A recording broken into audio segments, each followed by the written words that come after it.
Hi hello నమస్తే welcome to real estate గురు. ఈరోజు మనతో పాటు ఉన్నారు హైదరాబాద్ రియల్ ఎస్టేట్ రంగానికి సంబంధించిన ఒక ఎక్స్ట్రాడినరీ గెస్ట్. ఆయన మరెవరో కాదు, టీబీఎఫ్ అధ్యక్షులు శ్రీ ప్రభాకర్ రావు గారు. మరి రియల్ ఎస్టేట్ రంగం హైదరాబాద్లో ఎప్పుడు స్టార్ట్ అయింది, అప్పట్లో బిల్డర్స్ ఎలా ఉండేవారు, ఎంతమంది కట్టేవారు, నిర్మాణ వ్యయం ఎంత అయ్యేది, అసలు హైదరాబాద్లో అపార్ట్మెంట్ కల్చర్ అనేది ఎప్పుడు స్టార్ట్ అయింది, ఇలా రియల్ ఎస్టేట్ రంగానికి సంబంధించి అనేక గొప్ప విషయాలు మనము ప్రభాకర్ రావు గారిని అడిగి తెలుసుకుందాం. నమస్కారం సార్. నమస్కారం అండి. ఎలా ఉన్నారు సార్? చాలా బాగున్నారు సార్. మీరు ఆల్మోస్ట్ హైదరాబాద్ రియల్ ఎస్టేట్ రంగానికి సంబంధించి ఒక 35 to 38 ఇయర్స్ నుంచి మీరు ఈ రంగాన్ని చూస్తున్నారు. సో మీ ఎక్స్పీరియన్సెస్ మా రియల్ ఎస్టేట్ గురు వ్యూవర్స్కి షేర్ చేయాలని మిమ్మల్ని మేము ప్రత్యేకంగా ఆహ్వానించడం జరిగింది. సో మీరు చెప్పండి సార్, అసలు హైదరాబాద్లో అపార్ట్మెంట్ కల్చర్ అనేది ఎప్పుడు స్టార్ట్ అయింది సార్? హైదరాబాద్లో 80 దశకంలో నుంచి అపార్ట్మెంట్ కల్చర్ అనేది స్టార్ట్ అవుతూ వచ్చింది. కానీ కేవలము అక్కడక్కడ కొద్ది ప్లేసెస్లో, అంటే ఇటు బంజారా హిల్స్లో కానీ అటువంటి ఇంపార్టెంట్ ప్లేసెస్, ఎప్పుడు బంజారా హిల్స్ ఆ రోజుల్లో పాష్ లొకాలిటీ, అటువంటి ప్లేస్లో కన్స్ట్రక్షన్ జరిగేది. కానీ మిగతా ఏ ప్రాంతాల్లో కూడా అపార్ట్మెంట్ కల్చర్ ఉండేది కాదు.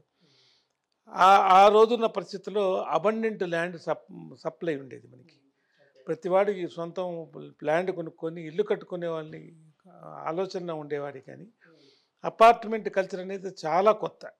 ఆ రోజుల్లో మనం బాంబేలో కానీ, మహారాష్ట్రలో, మరి అటు పూణే కానీ, నాగ్పూర్ కానీ, ఇటు మెట్రోపాలిటన్ సిటీస్, మరి బెంగళూరు, చెన్నై, కలకత్తా, ఇటువంటి ఏరియాలో వినేవాళ్ళమే. కానీ మన దగ్గర అటువంటి కల్చర్ లేదు. ఉన్నది కూడా కొద్దిగా హ్యాండ్ఫుల్ ఆఫ్ బిల్డర్స్, ఒక 4-5 బిల్డర్సే ఉండేవారు. నేను వృత్తిరీత్యా అడ్వకేట్ని. కొన్ని పరిస్థితుల వల్ల నా స్నేహితుడు ప్రోద్బలంతో నేను హెచ్డిఎఫ్సిలో లీగల్ డిపార్ట్మెంట్లో హెడ్గా జాయిన్ కావాల్సి వచ్చింది. అలా నా అనుబంధం ఈ కన్స్ట్రక్షన్ ఇండస్ట్రీతో స్టార్ట్ అయింది. ఎప్పుడు స్టార్ట్ అయ్యారు సార్ హెచ్డిఎఫ్సి బ్యాంక్లో? హెచ్డిఎఫ్సిలో 1985 జనవరి ఆ ప్రాంతం నుంచి 1992 వరకు నేను ఉద్యోగంలో కొనసాగాను. అంటే మీ వృత్తిరీత్యా మీరు ఏం చేసేవాడు? అంటే నేను అక్కడ లీగల్ హెడ్గా ఉండేవాడిని. అక్కడ అంటే అక్కడ ఇల్లు కట్టుకోవడానికి, లోన్ తీసుకోవడానికి వచ్చిన వాళ్ళ డాక్యుమెంట్స్ అన్నీ కరెక్ట్గా ఉన్నాయా లేదా, మా నామ్స్ ప్రకారం అవి ఉన్నాయా లేదా చూసుకొని ఆ క్లియరెన్స్ ఇవ్వడం అనేది నా బాధ్యత. అంటే నేను లీగల్ డిపార్ట్మెంట్ క్లియర్ చేస్తే కానీ లోన్కి ఎలిజిబిలిటీ లేదు ఆ రోజు. హెచ్డిఎఫ్సి అనేది 82 ప్రాంతంలో హైదరాబాద్లో స్టార్ట్ అయింది. అంతకుముందు కేవలము ఎల్ఐసి హౌసింగ్ ఫైనాన్స్ కూడా కాదు, ఎల్ఐసి అనేది లోన్ ఇచ్చేది. కానీ చాలా కఠినతరమైన నిబంధనలు ఉండేవి. కేవలము గవర్నమెంట్ ఎంప్లాయీస్ కానీ, లేకుంటే పెద్ద సంస్థల్లో ఉండే ఆర్గనైజేషన్స్లో ఉండే ఎంప్లాయీస్ కానీ, వాళ్ళ కంపెనీ వాళ్ళు కానీ, వాళ్ళ యజమానులు కానీ, లేదు గవర్నమెంట్ కానీ లోన్స్ ఇవ్వడము అది కూడా చాలా కొద్దిగా ఉండేది.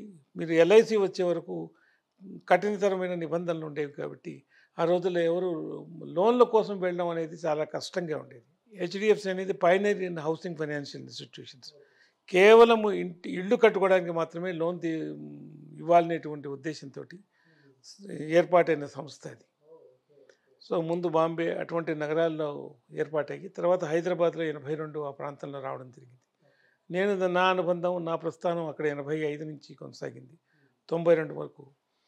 సో ఆ కాలంలో 84, 85, 80లో స్టార్ట్ అయినా కూడా 82, 83 అక్కడక్కడ ఉన్నా కూడా 84, 85 నుంచి కొంత విస్తరించింది. అంతకుముందు ఆ రోజుల్లో ఎలా ఉండేదంటే, ఇల్లు కట్టుకోవాలి అంటే రిటైర్ అయిన తర్వాత సొంత ప్రాంతాలకు వెళ్ళి వాళ్ళ ఊర్లలో వాళ్ళు ఇల్లు కట్టుకుందామనే ఆలోచనలో ఉండేవారు. కానీ ఉన్న ప్లేసుల్లో హైదరాబాద్లో ఉన్నాం, మనం ఇక్కడ స్థిరపడతాము అనేటువంటి ఆలోచన కూడా చాలా కొద్ది మందికి ఉండేది. సో అందుకని ఈ హౌసింగ్ ఫైనాన్షియల్ అనేది లేవు కాబట్టి వాళ్ళకి అవకాశం కూడా ఉండేది కాదు. కాబట్టి రిటైర్ అయిన తర్వాత రిటైర్మెంట్ బెనిఫిట్స్తో కానీ, అంతకుముందు వాళ్ళకి ఇంకేమన్నా ఆదాయాలు మార్గాలు ఉంటే వాటి ద్వారా వచ్చిన ఆదాయంతో కానీ వారు సమకూర్చుకొని సొంత ప్రాంతాల్లో ఇల్లు కట్టుకునే ఆలోచనతో ఉండేవారు. 84, 85 నుంచి కాస్త మేము ఉద్యోగం చేసుకుంటున్నాం, మేము ఇక్కడ ఉంటాం కాబట్టి మాకు ఇల్లు కావాలి, ఈ అద్దె ఇళ్లలో మేము గోల భరించలేకపోతున్నాము అనేటువంటి ఉద్దేశంతో చాలామంది హైదరాబాద్లో ఉన్న వాళ్ళలో ఇక్కడ కల్చర్ స్టార్ట్ అయింది. మనకు ఉమ్మడి ఆంధ్రప్రదేశ్, ఈ ఉమ్మడి ఆంధ్రప్రదేశ్లో మనకు రాజధాని హైదరాబాద్ కాబట్టి ఇక్కడ స్టార్ట్ అవ్వడం మొదలుపెట్టింది. 85, 86, 87 ఆ ప్రాంతం వరకు కొంచెం ఊపందుకుంటూ వచ్చింది. అటు బంజారా హిల్స్ నుంచి చిన్న చిన్న కాలనీస్ అంటే ఇప్పుడు మన కాలనీస్ ఉండేవి అంతకుముందు. హౌసింగ్ బోర్డ్ హౌసెస్ ఉండేవి.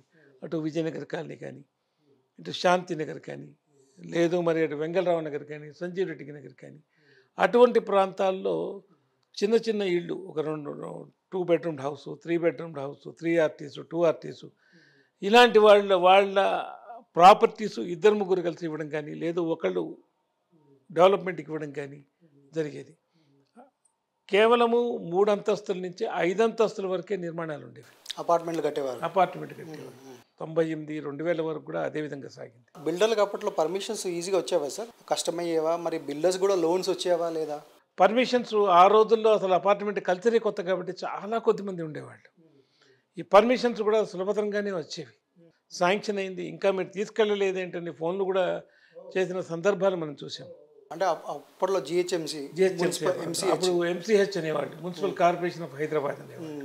అటువంటి స్థాయి నుంచి మరి అప్పుడు అంతకుముందు వాళ్ళు కట్టే విధానం ఎలా ఉండేదంటే 3 అంతస్తులు అంటే గ్రౌండ్ ప్లస్ 2 ఫ్లోర్స్ కానీ, స్టిల్ట్ ప్లస్ 3 ఫ్లోర్స్ కానీ, లేదు స్టిల్ట్ ప్లస్ 5 ఫ్లోర్స్ కానీ, ఆర్ జీ ప్లస్ 4 ఫ్లోర్స్ కానీ కట్టేవాళ్ళు.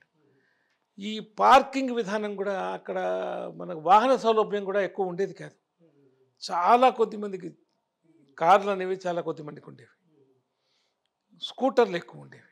అంటే 2 వీలర్ వెహికల్స్ ఎక్కువ ఉండేవి.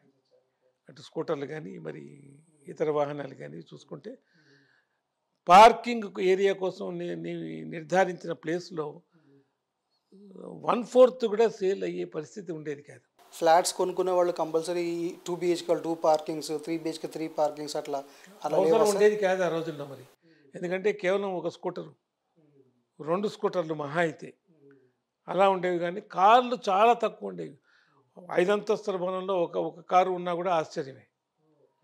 అటువంటి ఆ విధమైన కల్చర్ మన దగ్గర ఉండేది. సో ఆ స్థాయి నుంచి ఈ కన్స్ట్రక్షన్ ఇండస్ట్రీ మనం చూస్తూ వచ్చాం. ఆ రోజుల్లో మరి కన్స్ట్రక్షన్ కాస్ట్ కూడా దాదాపు 110 నుంచి 130, 140 రూపాయల లోపల పర్ అయ్యేది ఉండేది. మరి ల్యాండ్ కాస్ట్ కలుపుకుంటే దాదాపు ఇంకొక 20-30 రూపాయలు ఆడేవి. అంటే దాదాపు 200, 225 రూపాయల లోపల పర్ ఎసెప్టీ. ఆ రోజుల్లో కూడా 700 square feet, 800 square feet, 600 square feet. దీనిలో కామన్ ఏరియాస్ కూడా 5% కలిపేవాళ్ళు. 5% నుంచి 10% వరకే. ఇప్పటిలాగా 30-40% లేదు అప్పుడు. లేదు, మ్యాక్సిమం 10% వరకు ఉండేది. సో ఈ 2 బెడ్రూమ్ల హౌస్ కానీ మరీ పెద్దవాళ్ళు కొంచెం స్థాయి ఎక్కువ ఉన్నవాళ్ళు 3 బెడ్రూమ్లకు వెళ్ళేవాడు. అపార్ట్మెంట్లో 3 బెడ్రూమ్లు కడితే దాన్ని అమ్ముడుపోవడం కూడా చాలా కష్టంగా ఉండేది. అందుకనే ప్రతి బిల్డింగ్ సింగిల్ బెడ్రూమ్, 2 బెడ్రూమ్ ఫ్లాట్సే కట్టేవాళ్ళు ఆ రోజుల్లో. అంటే అప్పట్లో పర్చేసింగ్ పవర్ లేకుండా సార్? పర్చేసింగ్ పవరు అనేది జీతాలు కూడా ఆ రోజుల్లో ఇప్పుడు ఉన్నంత స్థాయిలో జీతాలు అప్పుడు లేవు. ఇప్పుడు కేవలం 1200, 1500, 2000, 3000, 5000, 5000 జీతం వచ్చిందంటే చాలా ఎక్కువ స్థాయిలో ఆయనకు జీతం వచ్చిందని అనుకునేవాడు. ఒక 700-800 SFT 2 బెడ్రూమ్ ఫ్లాట్ కాస్ట్ ఎంత ఉండేది? 180 రూపాయలు, 200 రూపాయలు అనుకోండి. 200 ఇంటూ 600 అనుకోండి, 1,20,000, 1,70,000, 2 లక్షలు, 3 లక్షల లోపల ఫ్లాట్, బ్రహ్మాండమైన ఫ్లాట్ వచ్చింది. సో ఈరోజు ఒక ఫ్లాటు రిజిస్ట్రేషన్ ఛార్జెస్ దాదాపు 10 నుంచి 15 లక్షల వరకు ఉంటున్నాయి. మీరు జిఎస్టీతో కలుపుకుంటే కానీ ఇంకేమైనా ఖర్చులు ఉన్నా కూడా అవన్నీ కలుపుకుంటే దాదాపు 10-15 లక్షలు మినిమం ఫ్లాట్ కూడా రిజిస్ట్రేషన్ చేసుకోవాలన్నా కూడా 10 నుంచి 15 లక్షల రూపాయలు ఖర్చు అవుతున్నది. ఈ ఖర్చుతోటి 3-4 ఫ్లాట్లు కూడా కొనుక్కునే సౌలభ్యం ఆ రోజుల్లో ఉండేది. సో ఆ స్థాయి నుంచి మనం ఈ కన్స్ట్రక్షన్ ఇండస్ట్రీని చూస్తూ వచ్చాం. సో బిల్డర్లు కూడా తక్కువ మంది ఉండేవాళ్ళు. ఎవరెవరు సార్ ఎక్కువ ఎవరెవరు కట్టే? మీకు బంజారా కన్స్ట్రక్షన్స్ ఉండేవాళ్ళు, బాబు ఖాన్ ఎస్టేట్స్ వాళ్ళు ఉండేవాళ్ళు, తర్వాత కొద్దిమంది బిల్డర్స్ ఉండేవారు, తర్వాత ఇంజనీర్స్ సిండికేట్ వాళ్ళు వచ్చారు, అగర్వాల్స్ కొంతమంది బిల్డర్స్ ఉండేవారు. సో ఇక్కడ లోకల్గా ఉండేవారు కానీ బయట రాష్ట్రాల నుంచి వచ్చి ఇక్కడ కట్టిన వాళ్ళు చాలా తక్కువ ఆ రోజుల్లో. అసలు ఇక్కడ స్థిరపడి ఇక్కడ ఉన్నవాళ్ళే ఇక్కడే కన్స్ట్రక్షన్ చేసుకుంటూ ఉండేవాళ్ళే కానీ బయట రాష్ట్రాల నుంచి వచ్చి ఇక్కడ కన్స్ట్రక్షన్ చేయడం అంటూ అక్కడ ఎక్కువ జరిగేది కాదు ఆ రోజుల్లో. సో అక్కడి నుంచి ప్రస్థానం స్టార్ట్ అవుతూ వచ్చింది. ఈ విధంగా ఇయర్ బై ఇయర్ రూపు మార్చుకుంటూ ఆ, ఒక స్థాయి నుంచి డిఫరెంట్ ఈరోజు మనం చూస్తుంటే అమెరికాని కూడా మరిపించే స్థాయికి మనం వెళ్ళిపోయాం. హైదరాబాద్ రియల్ ఎస్టేట్ రంగానికి సంబంధించి సంపూర్ణ విషయాల్ని మా ప్రేక్షకులు అందించినందుకు thank you so much sir.